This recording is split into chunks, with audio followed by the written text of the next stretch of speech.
El LHC del CERN, el Gran Colisionador de Hadrones, es el acelerador de partículas más grande del mundo, de 27 kilómetros de circunferencia, situado entre Francia y Suiza, cerca de Ginebra. Es uno de los aparatos tecnológicos más complejos creados por el ser humano y también uno de los proyectos científicos más ambiciosos. Sin embargo, el LHC se va a quedar pequeñito en comparación con lo que está por venir.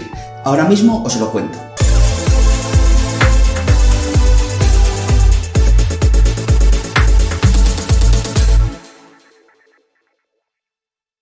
El LHC acelera protones hasta unas energías enormes para luego hacerlos chocar, transformando toda la energía que les hemos dado en el proceso de aceleración en masa, en materia, en nuevas partículas. Gracias a esta conversión de energía en masa podemos crear partículas muy masivas, permitiéndonos estudiar partículas con una masa muy alta como el bosón de Higgs o el quark-top, partículas que están íntimamente ligadas al funcionamiento de nuestro universo, a las escalas más fundamentales. Sin embargo, aún hay preguntas que quedan por contestar. ¿Qué es la materia oscura? ¿Por qué el bosón de Higgs tiene la masa que tiene?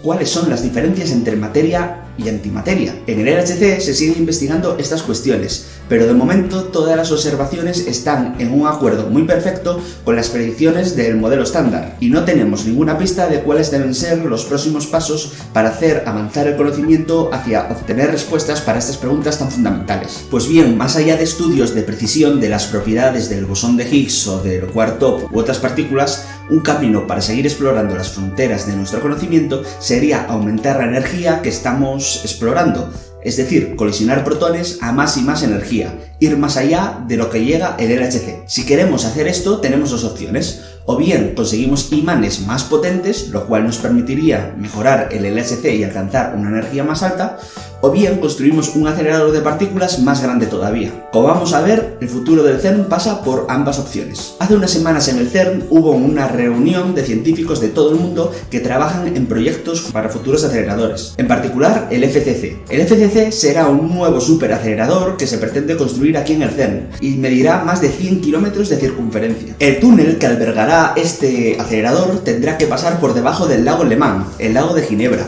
y se extenderá por tierras suizas y francesas.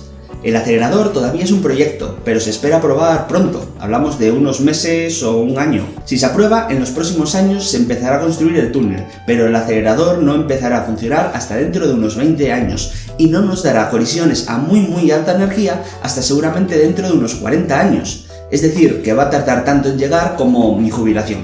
No os dije qué significan las siglas. FCC viene de Future Circular Collider, un nombre que ahora tiene mucho sentido, aunque cuando esté construido va a sonar bastante raro. Este monstruoso acelerador pasará por varias fases, que más o menos podemos considerar diferentes aceleradores. Primero, una fase EE o E+, E-, en la cual se acelerarán electrones y positrones a varias energías, pero siempre mucho más bajas que las energías del LHC.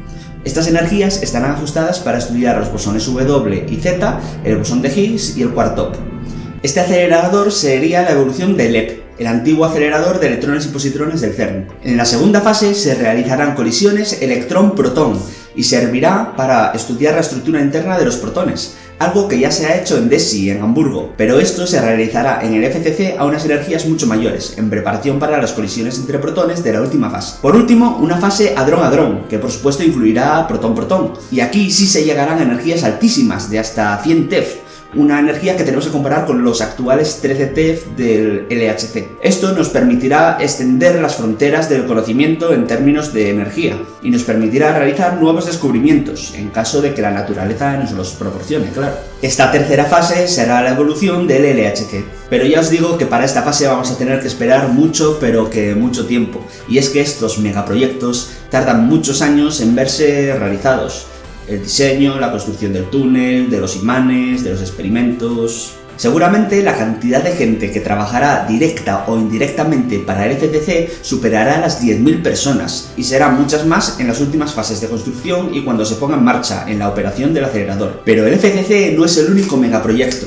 En este último congreso también se ha presentado el estado de otro proyecto de similar magnitud, el CEPC. El CPC es un proyecto chino, inicialmente compuesto para estudiar el bosón de Higgs en colisiones electrón-positrón, pero que ahora pretende llevar un plan bastante parecido al del FCC, empezar por colisiones electrón-positrón y, tras una evolución, colisionar protones. Según los planes de los científicos chinos, el proyecto llevaría unos plazos similares a los del FCC, un poquito más cortos, y seguramente alcanzaría una energía un poquito menor. Este acelerador complementaría las medidas hechas por el LHC, el FCC y otros posibles futuros aceleradores. Y aunque fuera un acelerador chino, el proyecto y los experimentos contarían con participación internacional. Sin embargo, tanto el proyecto como los plazos son bastante optimistas. Para que se lleve a cabo en los plazos prefijados, debería ser aprobado por el gobierno chino este año o el que viene, lo cual seguramente no ocurra de manera tan inmediata, y más teniendo en cuenta la reciente crisis del coronavirus, que está causando estragos en la economía china.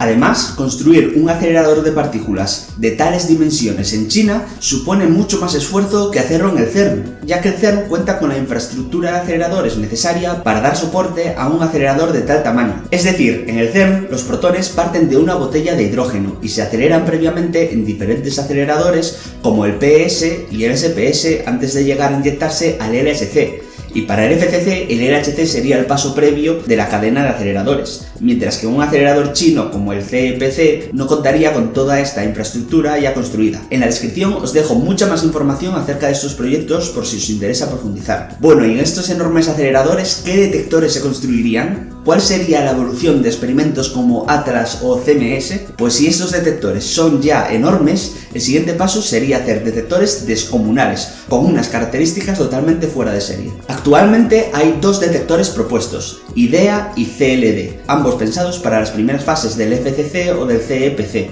es decir, las colisiones electrón-positrón. Podéis ver la escala de la que os hablo. Son detectores gigantescos que incorporarían las más punteras tecnologías de detección de partículas. Más allá de que sean más grandes y más modernos, aquí no hay ningún cambio radical respecto a los detectores actuales. Son experimentos formados por capas de subdetectores, cada capa especializada en un tipo de partículas o un tipo de interacción, como son los calorímetros hadrónicos, electromagnéticos, detectores gaseosos, detectores de silicio, etc. Acerca de la viabilidad de estos futuros aceleradores hay muchas dudas. Por ejemplo, ¿estamos dispuestos a gastar tanto dinero en hacer aceleradores tan enormes teniendo en cuenta que la situación de la física de partículas es un poquito delicada, ya que no sabemos hacia dónde tirar? Y es que no tenemos claro que se vaya a hacer un descubrimiento importante con este acelerador de 100 kilómetros. ¿Merece la pena invertir en ciencia así a ciegas? ¿O tenemos que esperar a que el LHC u otro proyecto, o física de neutrinos